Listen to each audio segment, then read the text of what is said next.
అసలు నేను మా ఫ్రెండ్స్కి నార్వే ట్రిప్ వెళ్తున్నా అనగానే ప్రతి ఒక్కరు బెర్గెన్ అన్నారు. ఎందుకంటే Bergen is one of the best places in Norway. So నాకు అదొక రకంగా అందరు అడిగేసరికి ఎక్సైట్మెంట్ స్టార్ట్ అయింది.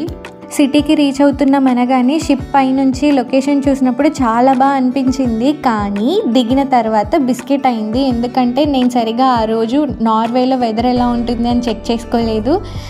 మైనస్లోకి వెళ్ళింది. నా దగ్గర ప్రాపర్ షూ తీసుకెళ్ళలేదు, బ్రీతబుల్ షూ తీసుకొని వెళ్ళాను. హైకింగ్ చేస్తుంటే వాటర్ అంతా లోపలికి వెళ్ళిపోతున్నాయి షూ లోపలికి. ఆ రోజు ఒక ₹1 జాకెట్ తీసుకొని వెళ్ళాను. అస్సలు టెంపరేచర్ని హోల్డ్ చేయట్లేదు. అసలు ఆ హైకింగ్ ఆ బయట నేను ఎలా తిరిగానో నాకే తెలీదు.